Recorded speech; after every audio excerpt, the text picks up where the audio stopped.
Perceba a diferença. Enquanto Lula apresenta um projeto de lei para dar mínimo de garantias aos motoristas por aplicativo, foi revelado que Bolsonaro armou o crime. Vem comigo. Antes de seguir, gostaria de pedir seu like nesse vídeo e sua inscrição nesse canal. Peço também, caso você possa e queira, sua contribuição clicando no botão Valeu ou se tornando membro aqui do blog do Cláudio Amaral, clicando no botão Seja Membro. Os membros do blog do Cláudio Amaral têm acesso a conteúdos exclusivos. Ao final do vídeo, seu comentário, concorde, discorde, complemente. Mas sempre se lembre que não vai xingar nem falar da mente do povo. Compartilhe esse vídeo em todas as suas redes sociais, inclusive no WhatsApp e no Telegram, se você tiver. Fazendo tudo isso, você ajuda a aumentar o alcance desse espaço e fortalece a luta sua contra o fascismo à brasileira. E lembrando que se você é de Alagoas, você pode assistir o Bloco do Amaral na TV Com Marcel, canal 12 da NET. Sempre aos domingos, ao meio-dia e 45. Se você não é de Alagoas, você pode assistir a TV Com no link que está na descrição desse vídeo. Obrigado. Segunda-feira, 4 de março, são agora 6 horas da tarde. E nesta segunda-feira a gente teve duas notícias que mostram bem a diferença da governança de Lula para Jair Bolsonaro. São duas notícias que mostram como são antagônicos a forma de governar.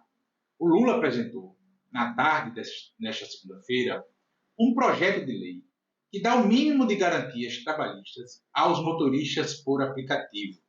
A ideia do Ministério do Trabalho era que também contemplasse os entregadores, mas os entregadores ficaram de fora ainda, porque não houve avanço nas negociações, nem com a categoria, nem com as empresas, enfim.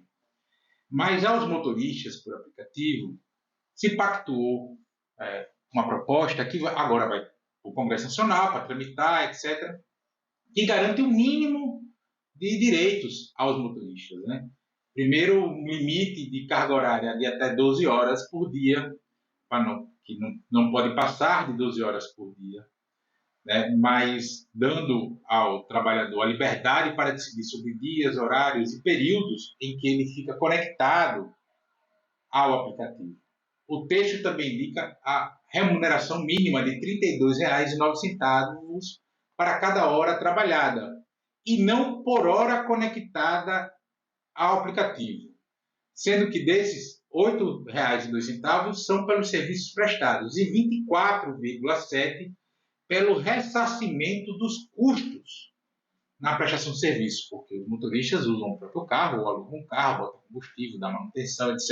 E tudo isso sai do apurado, digamos assim. A proposta também diz que os motoristas devem contribuir com 7,5% de salário à Previdência Social, enquanto as plataformas custear 20% para a Previdência, ou seja, os caras passam a contribuir com a Previdência e passam a ter a possibilidade da aposentadoria, né? Também tem o reajuste, as medidas também que foram apresentadas, né? Reajuste anual do salário mínimo por hora trabalhada deve ser igual ao superior do reajuste do salário mínimo geral, do regime geral. A suspensão dos trabalhadores pelas plataformas será permitida conforme as diretrizes estipuladas nos aplicativos, isso aí não mexeu muito, né? A liberação da criação de sindicatos do trabalhador autônomo por plataforma e também o sindicato patronal. Ou seja, há uma série de questões aí que dá um mínimo de segurança a esses trabalhadores. Que é isso que o governo Lula, que a história do Lula sempre tem se pautado, inclusive nos seus governos. E eu não estou dizendo aqui que os governos Lula foram perfeitos, não é disso que se trata. Mas se trata que tem um viés claro em defesa do trabalhador, em defesa da classe trabalhadora, ao mesmo tempo sem criminalizar as empresas, como muita gente tenta fazer parecer. Porque essa proposta aqui foi em acordo com a Uber, 99, enfim, com todas essas questões. A proposta do governo era o vínculo à CLT. E esse vínculo à CLT encontrou resistência, inclusive encontra na base dos motoristas, assim como encontra na base dos entregadores por aplicativo. E há uma série de questões sobre isso. Primeiro porque muitos desses caras antes trabalhavam com CLT e foram trabalhar com aplicativo e se sentem mais livres, mais à vontade, enfim. Às vezes nem é tão melhor assim a situação das pessoas, mas ela já está mentalizada de que é melhor, né, que é muito melhor. E às vezes não é nada, ele arrecada um pouco mais ali, mas nunca botou no papel mesmo o que é que importa, o que é que não importa. Provavelmente nunca ficou doente, precisou se ausentar e aí ficou sem receber nada, né? Ou perdeu o carro, teve problemas, enfim. O concreto tivemos um avanço importante na regulamentação desse serviço por aplicativo, a tal uberização da economia. Nós tivemos um avanço importante agora em relação a isso, com essa proposta do Lula. Vai para o Congresso Nacional, vai tramitar. É muito provável que o Congresso Nacional altere pontos dessa proposta. É natural que isso ocorra. E não é porque o Congresso é bom, porque o Congresso é ruim, porque é da natureza do Congresso mudar. É muito raro projetos de lei que vão para o Congresso e são aprovados tal qual sai do Poder Executivo. Mas nós já temos aqui um avanço significativo nesse sentido. É uma segurança mínima. Aquela coisa não é perfeito. Eu falei aqui, por exemplo, eu preferia que tivesse pela CLT. Não é perfeito, mas é muito melhor do que a situação que eles têm agora, do Vandevu. Por mais que tenha gente que acha que é melhor sem nada, assim, livre, leve, solto, com a liberdade de ser explorado totalmente por essas empresas que lucram milhões e milhões e milhões, e não é nenhuma lei dessa, não é fazê-las pagar nenhum direito aos trabalhadores que vai fazê-las quebrar também, como muita gente tenta fazer parecer. É muito difícil fazer essas empresas quebrarem, seja as de transporte, seja as de entrega, delivery, food e congêneres, esse tipo de coisa que vale. Mas nessa mesma segunda-feira, nesse mesmo 4 de março, saiu a informação que o Tribunal de Contas da União identificou que o Exército, durante o governo Bolsonaro, liberou armamentos para mais de 5.000 condenados por tráfico de drogas e outros crimes, como homicídio. Percebam, 5.000 pessoas condenadas, não é julgada, investigada, elas condenadas por tráfico de drogas e outros crimes, entre eles homicídio, tiveram armas de fogo liberadas pelo Exército do governo Bolsonaro.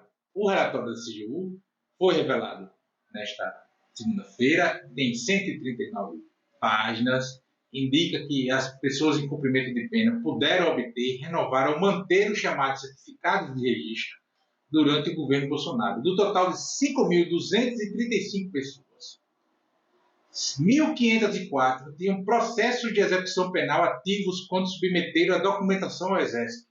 Veja, mais de 1.500 estavam já com a sua execução cumprindo pena quando submeteram o crivo ao Exército, o Exército liberou.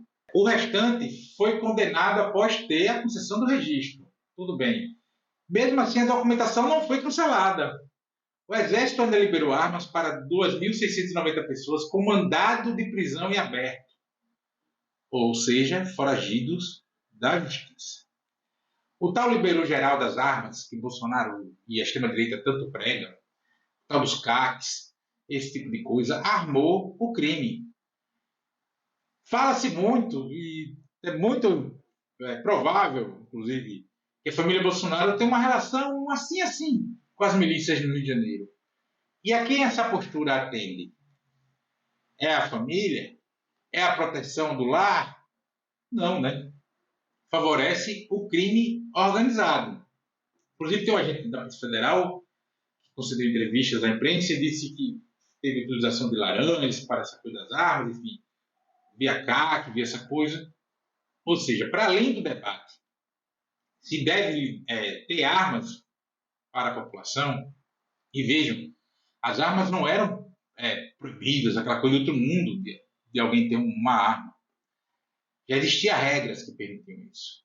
Mas elas eram muito mais rígidas do que ficaram no governo Bolsonaro. Porque no governo Bolsonaro foi um liberou geral. E nesse liberou geral, além dos patriotários armados metidos a cavalo do cão que a gente tem por aí, tem os criminosos que se aproveitaram desse tipo de coisa para se armar. Vejam, são 5.235 pessoas ou condenadas quando pediram, ou condenadas após pedir, inclusive foragidos da justiça. 2.690 pessoas foragidas da justiça. Teve até gente morta que recebeu arma de fogo, autorização para ter arma de fogo. Aí a gente vê a diferença, porque política pública, mesmo a de segurança pública, não é armar a população. Porque quando eu armo a população, eu além de dificultar o trabalho da polícia, porque a polícia é onde chega, a chance de ter gente armada dentro é muito maior, eu tiro a legitimidade da polícia, ou seja, do Estado, do braço armado do Estado, de garantir a segurança pública. E essa fala que eu estou fazendo aqui, eu sei que tem muitos que pensam diferente, mas eu conversei com policiais, eu também conheço policiais militares, civis, etc. E eles falam isso, ó, fica mais difícil o trabalho, porque agora todo lugar que a gente vai, a gente tem quase certeza que tem arma. E às vezes é uma batida por uma besteira, às vezes é um furto, é uma denúncia só, o cara vai só lá ver, é uma briga de marido e mulher, uma denúncia, e tem arma dentro da casa. Essas armas são roubadas, porque tem o fator surpresa. Né? As pessoas que não cometem, não são criminosas, elas não andam preparadas para a guerra o tempo todo. E aí o criminoso, aquela pessoa que faz prática do crime, vai invadir uma casa, etc., ele vai para o que deve e vai atrás de dinheiro, joias, etc., dos bens e armas de fogo, porque aumentou muito a chance das pessoas terem arma de fogo dentro de suas casas agora. Mas o Márcio começou mostrando bem a diferença de horizonte, de percepção entre o governo Lula e o desgoverno Jair Bolsonaro. Enquanto o Lula propõe mais garantias a trabalhadores, uma condição mínima, uma estrutura mínima de segurança, jurídica, de proteção social, de remuneração, foi revelado agora que o desgoverno anterior, além de desregulamentar um monte de coisas, e retirar direitos, esse tipo de coisa, enfim, retirar garantias de sobrevivência mínima, etc., armou o crime organizado. E tem gente que insiste em comparar. Do ponto de vista eleitoral, é isso mesmo, é o que a gente tem. Os eleitores mais conservadores, o que tem para votar é o que a gente chama de bolsonarismo mesmo.